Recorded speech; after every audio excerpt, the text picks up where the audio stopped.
Good morning. Chapter 9 continuation, milk and milk product.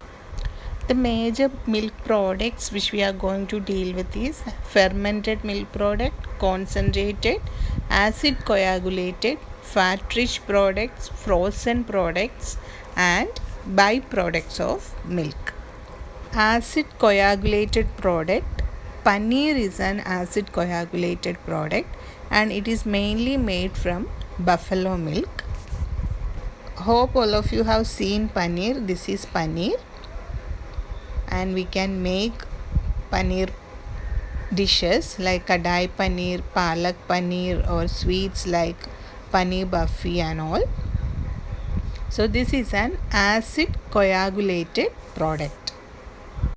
Coming to concentrated product, kova and gulab jamun. So concentrated product means we will be heating milk and taking the solids from the milk.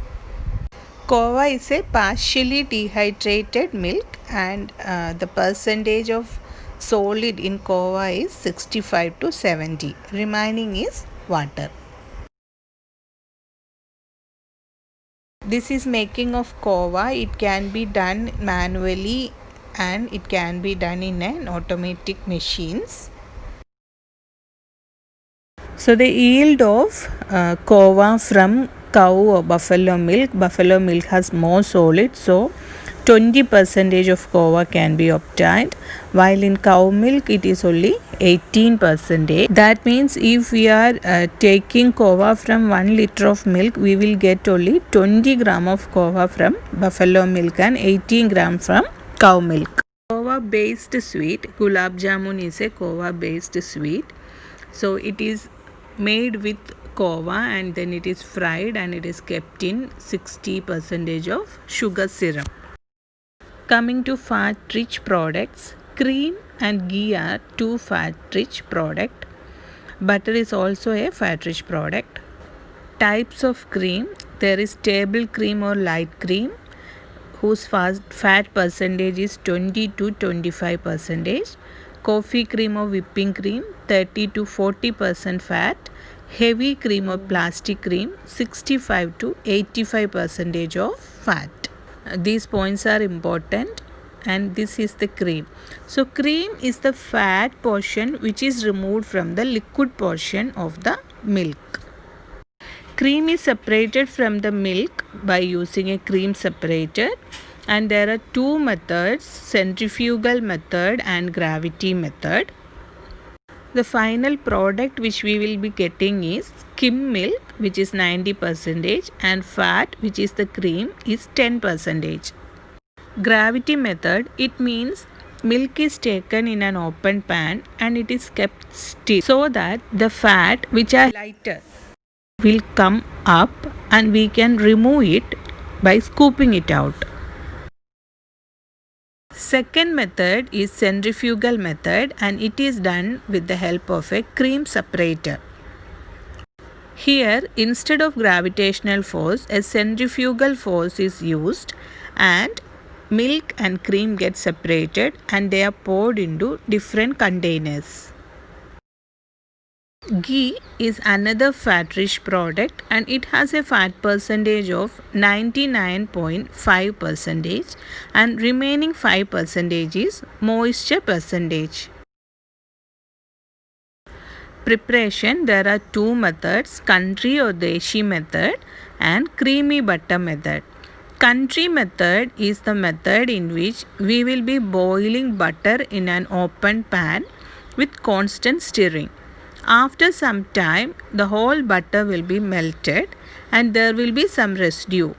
So, we will filter out the liquid and the residue will remain in the bowl. Creamy butter method is the automatic method in which stirring and boiling is done in a machine and it is heated at 110 to 130 degrees Celsius and stirring is also done along with heating. Coming to the fermented products, curd and cheese are two fermented products. Curd is prepared by using a bacterial culture usually lactic acid bacteria. The culture is added to boiled and cooled milk, and after 16 to 18 hours, curd will be formed. This can be kept at 22 to 25 degrees Celsius. The acidity level will be 0.8 to 0.98. If stored at 5 to 10 degrees Celsius, curd can be used for a week. Second product is cheese. It is not made as easy as curd. There is lot of procedures for cheese. We will be dealing with the important points only. So cheese is made from curd, and the second process is also there, that is coagulation of the protein casein. The enzyme used for coagulation is rennet, and the spelling is also important. It is RENNET. Then there is removal of the liquid, molding. Then the cheese is kept for maturing. In case any of you feel like you need to know more about cheese, you can just comment, and I will be making a video on cheese making. It's a wide variety of cheese, and cheese slices are actually famous in India. It's a good source of protein and energy. Ripening, it is the process of adding the cheese starter culture, as we have seen in the preparation of curd. Here Streptococcus lactis or Streptococcus cremoris is used instead of Lactobacillus. Then there is a process known as rennetting. Rennetting means addition of the rennet enzyme for the coagulation of the protein casein. Cheddaring is another process, and it's very complicated process. We can sum it up as like it's a combined operation of packing, turning, piling and repiling the curd cubes, the cubes which we get after the water is drained off. Curing or maturing, that means storage of the cheese, the final product. It is kept for 2 to 3 months at 0 to 16 degrees Celsius for maturing, for getting the texture. Now the frozen product, ice cream is the frozen product which we are dealing with. Just like our cheese, ice cream making is also a complicated process, so we will be going through the important points only. So what is ice cream? It is a frozen product. It is obtained from cow milk, buffalo milk, or a combination of both, or from the cream obtained from cow milk or buffalo milk. It can be made with or without the addition of cane sugar, egg, fruits, nuts, chocolate, flavors and permitted colors.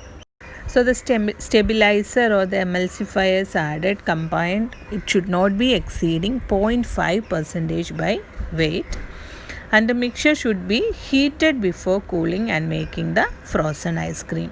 So the final product, it should contain 10% of fat, 3.5% protein and 36% total solids, and air will be added, homogenization, lot of processes are there. So please comment. I will be making a video on cheese and ice cream if more people want that. And this 10% milk fat is very important. If it is less than 10%, we can see on the ice cream box itself, it will be written as frozen dessert and not as ice cream.